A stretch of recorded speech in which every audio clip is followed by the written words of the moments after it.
Hopefully people are joining. I'll just give it a couple of minutes. Hope everyone's had a nice Halloween and everyone's getting used to being in November. People logging in now. Hi everyone. Give it a couple of seconds just to let people join. Great. So, welcome to tonight's Instagram Live. My name's Amy Barrie. I'm the Group Scientific Director for Care Fertility in the UK.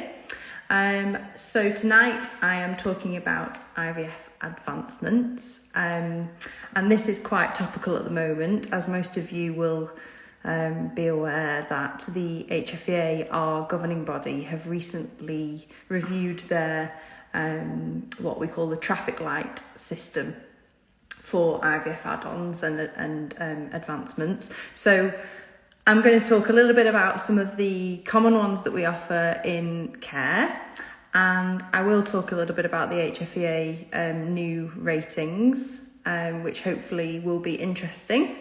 And please feel free to ask questions. I can see lots of people joining. I'm trying to wave to as many of you as I can. Please feel free to ask questions.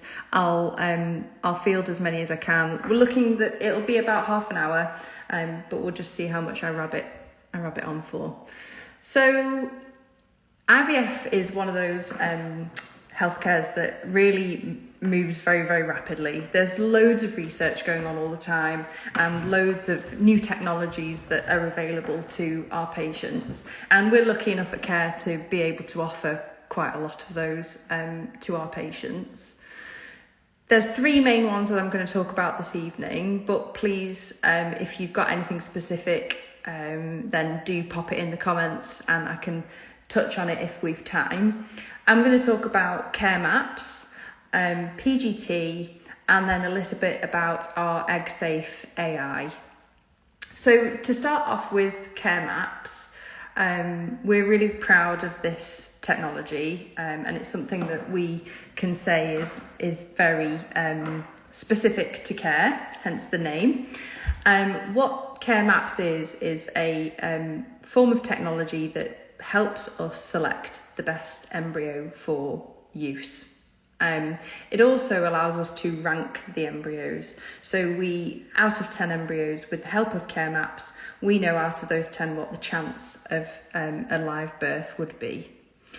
Care maps utilises time-lapse technology, which is basically a incubator that we use in the lab, and it takes a picture of the embryos every 10 minutes.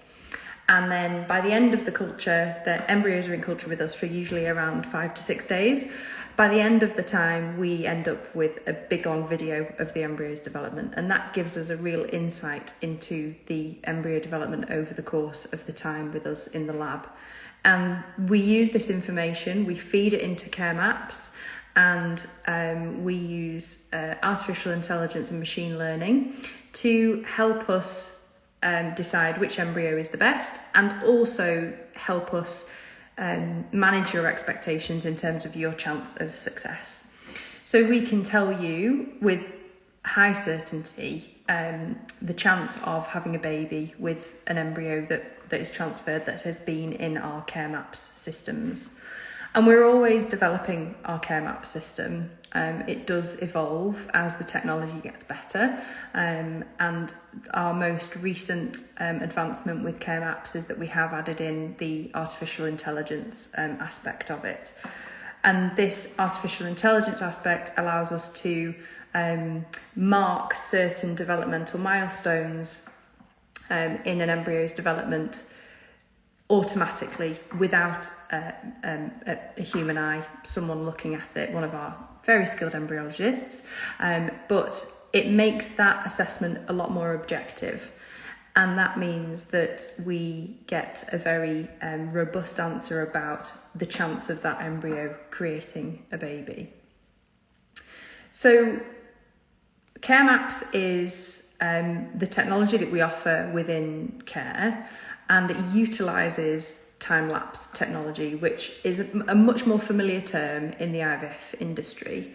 And with the recent changes to the HFEA add-on traffic lights, time-lapse has been rated as what we would class as a black rating.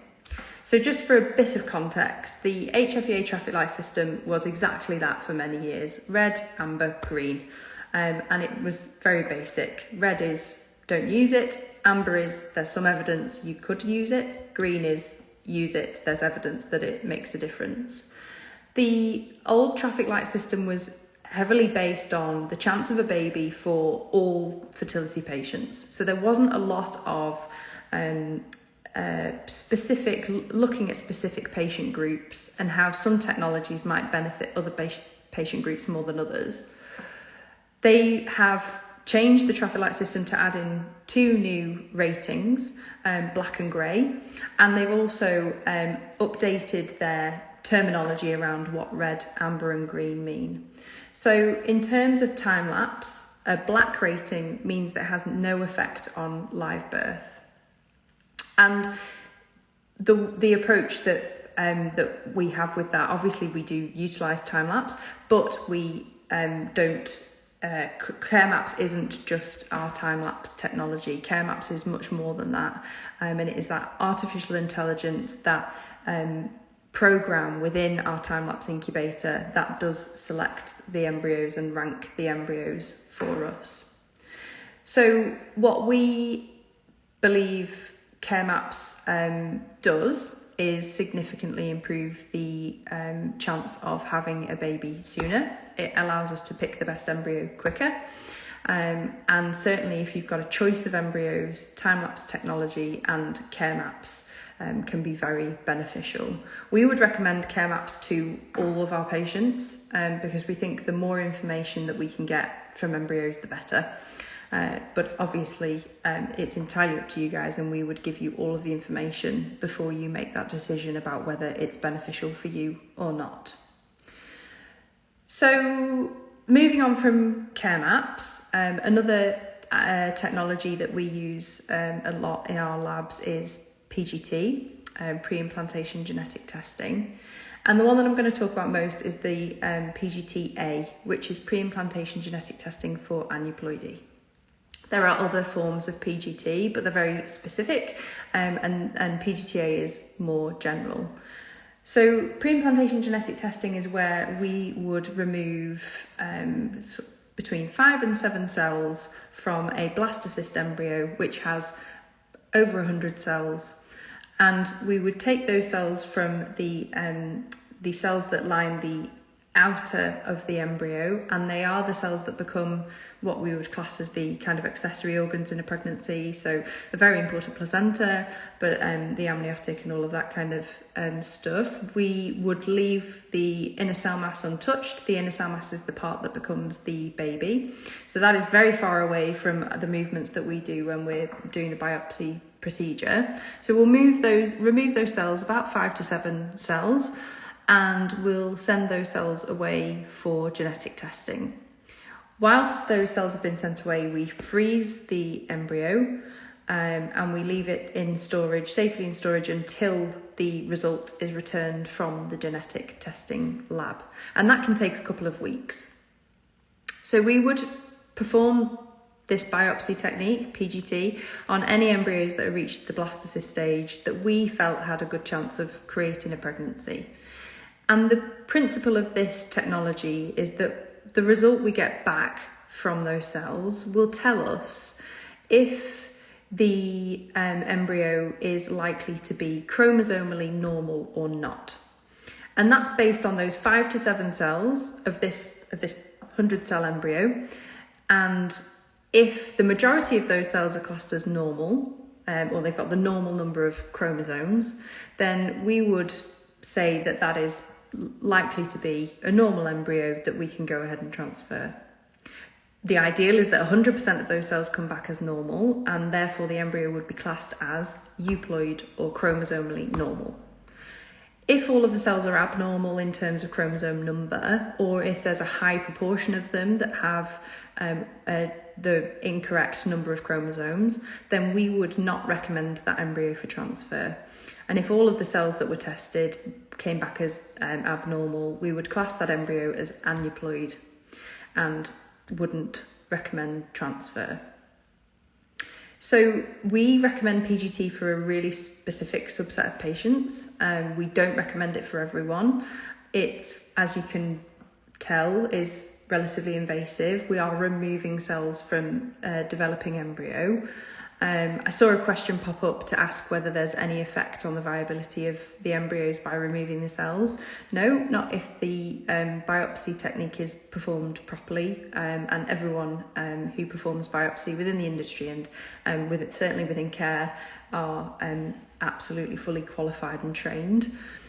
So we would only recommend PGT for those patients where there was potentially a recurrent pregnancy loss, recurrent miscarriage, and if you were maybe 37, 38, a little bit towards the late 30s, and you had a good number of embryos developing, PGT is a really good way of reducing that time to pregnancy. So out of 10 embryos, if we were to biopsy all 10 embryos, we may get 4 that are normal and 6 that aren't. But if they all looked the same and we didn't do PGT, then we would be guessing at which one would be the most appropriate to transfer first.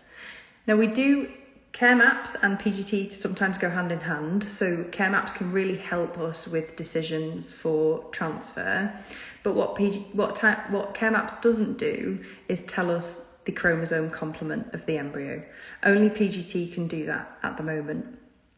So really it's PGT that will definitively tell us if the embryo is normal or not, and whether the embryo will implant or not, or have a higher chance of implanting or not. We wouldn't recommend PGT to everyone. If you're early 30s and you've good prognosis, you haven't had any recurrent pregnancy loss, the chance of us transferring a euploid embryo within the first couple of transfers is quite high. So we would only recommend PGT where we think it's going to make a difference. And certainly what we believe is that PGT does significantly reduce the time to pregnancy. So if that's a concern, if that's a priority for you, then definitely PGT is something to consider. But we also know that PGT absolutely reduces the chance of miscarriage, because we know the embryo that we're transferring is chromosomally normal, and the biggest contributor to miscarriage is chromosomal abnormality. So we are bypassing that problem by doing PGT. So in terms of the ratings, the HFEA ratings, PGT has been graded as a red for live birth.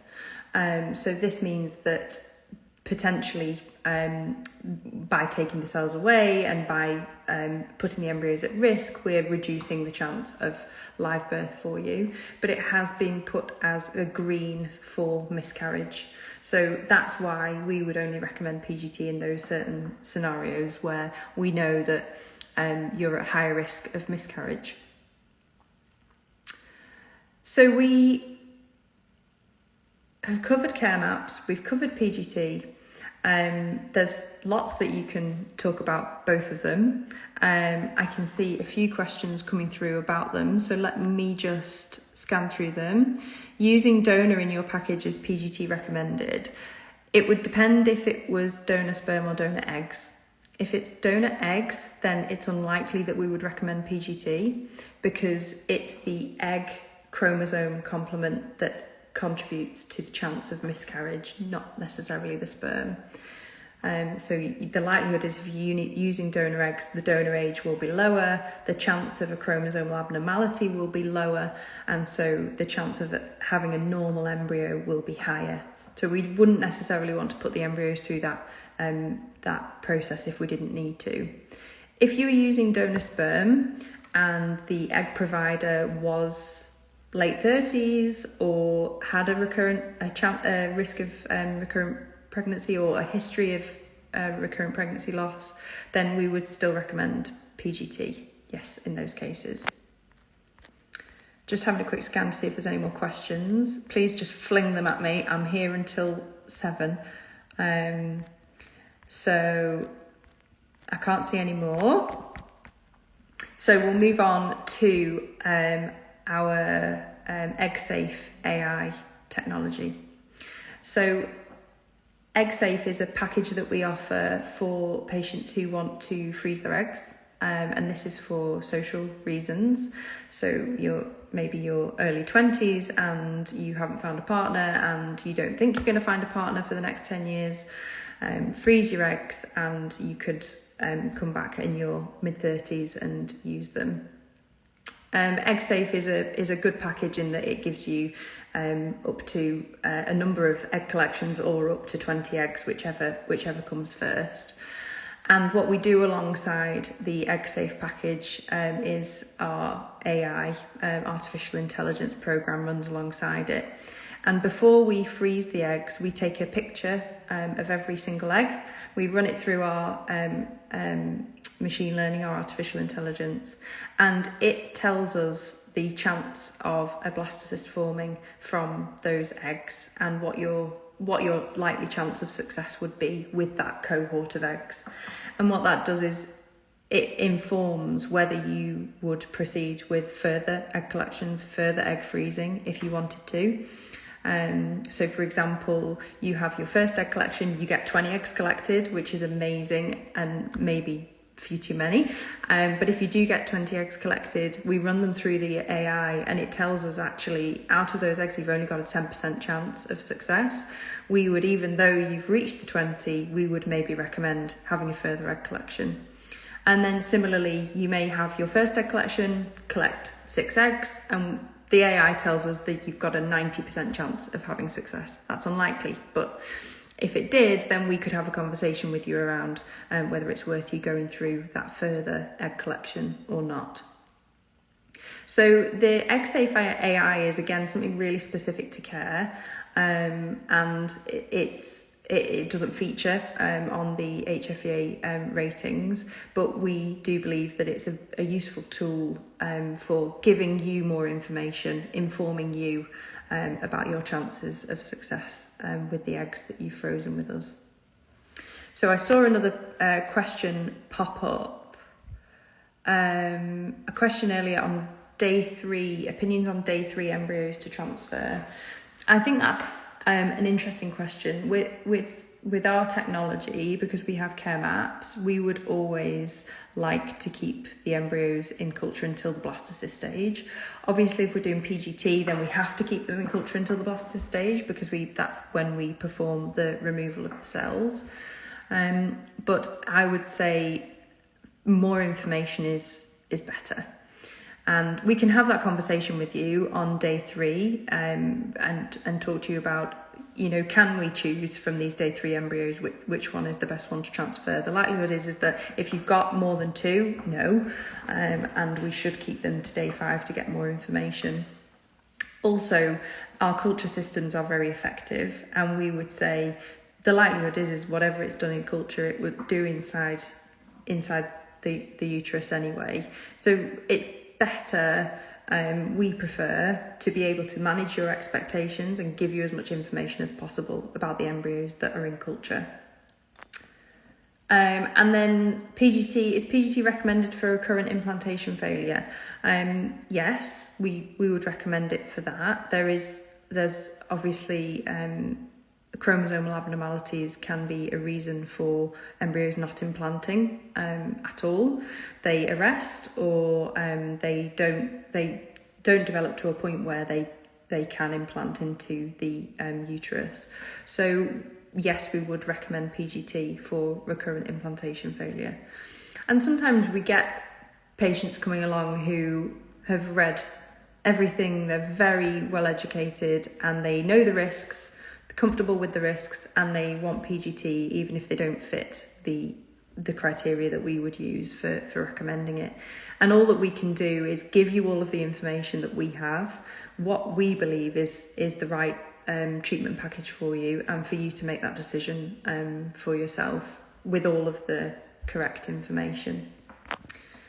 So let's see if we've had any more questions. Does PGTA testing also help the blastocyst to start to hatch? That's a really good question. In order for us to do the biopsy, we do have to make a small hole in the shell around the outside that protects the cells on the inside.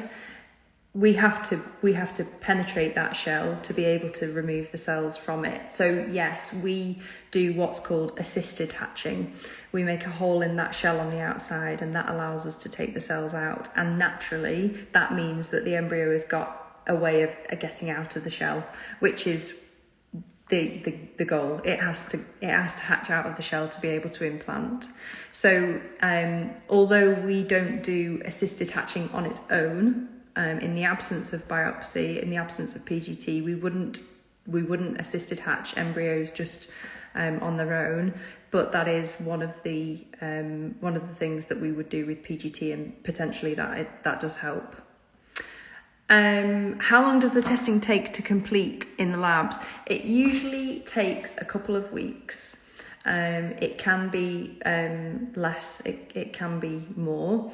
But what we would do is we would send the cells off within 1 or 2 days of the biopsy, and then we would wait for the results to come back from the genetics lab. Once we've got them, we would ring you with the results, and then get you booked in for a follow-up appointment to arrange the next steps in terms of a frozen embryo transfer or a further egg collection if we needed to. So PGT is relatively popular. It does vary from clinic to clinic and from patient to patient. We're obviously really open with you guys about risks and costs, and it's important that you have all that information before you make any decisions about your treatment, obviously. If you use care maps, how are you updated by yourselves through the process? So with care maps, because we have basically 24/7 surveillance of your embryos, but we don't look at them that much. When we first had time-lapse in the labs, we couldn't pull ourselves away from it. But now we don't look at them that often. We tend to leave them alone, and we observe them on day 1, where we would tell you the fertilisation results. We'll give you a ring and we'll let you know how many have fertilised. And then we wouldn't look at them again until day 3. And we'll give you an update on their development on day 3. At that point, they should have around 6 to 8 cells. They should have gone through kind of two or 3 rounds of cell division by that point. And then the next time we look at them would be the morning of day 5. And then again, we'd ring you and we'd let you know how they've developed, and just remind you of the plan, if that was coming in for that day for a transfer, or whether we were going ahead with biopsy or not. So again, we'd be guided by you. We're happy to update you more if you wanted to. And then at the end of the process, once we've performed an embryo transfer of any embryos that have been in the CareMap system, we send you a video of the entire embryo development, which never gets old. It's very fascinating. Is there tech to select the best sperm? Very good question. For the last 5 minutes, we could talk about sperm. We have got a couple of technologies available to us that we can offer to you. The first of this is not necessarily a way to select sperm, but a way to assess sperm. So we have computer-aided semen analyses, which is where we essentially put a drop of the sperm and a little cassette. We plug the cassette into a small device. It does some observations, some calculations, and then it tells us after 2 minutes how many sperm you have in your sample, how well they're moving, and what they look like. And that information is what tells us the treatment type that you should have, whether you should have IVF, which is where we put the eggs and sperm together in a dish and leave them overnight to fertilise, or whether you need ICSI, which is where we manually inject a single sperm into each egg. And we would do ICSI where one of those parameters was reduced, so low sperm number, low motility, or low morphology, the way the sperm look. Once we've done this assessment of the sperm using AI, we do have a technology, it's more of a product really, that's called Zymo.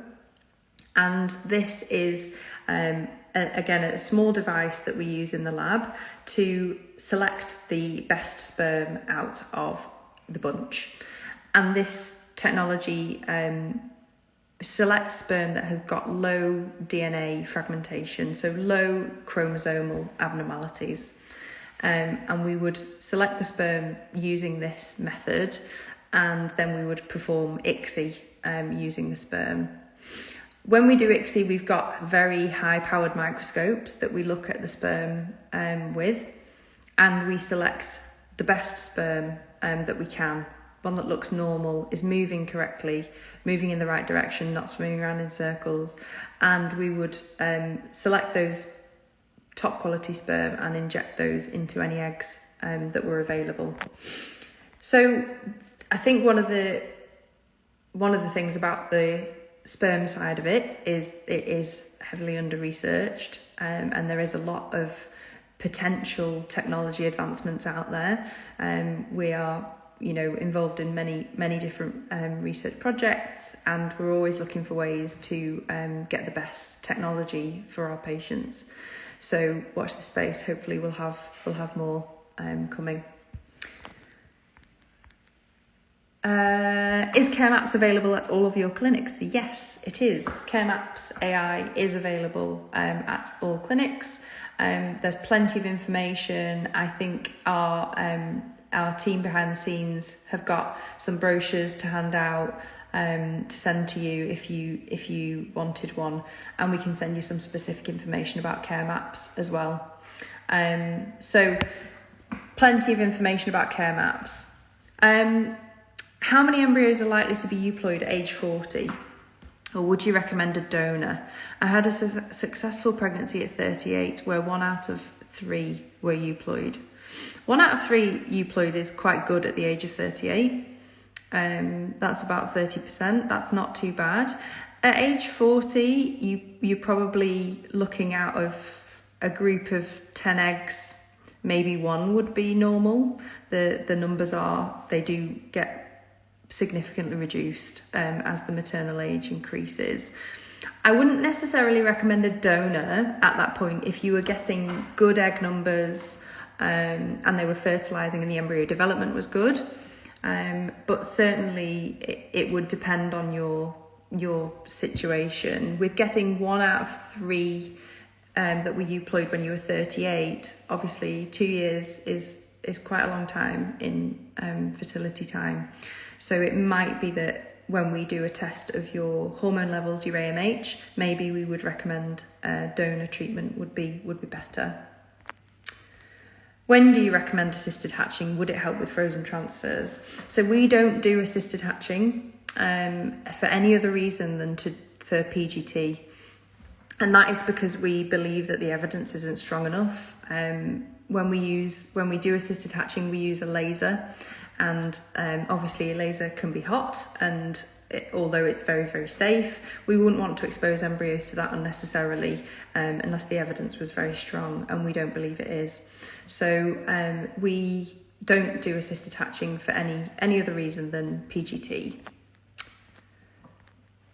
Yes, so our events team are just saying comment yes if you want any information after the event, and they'll send you all the information you need.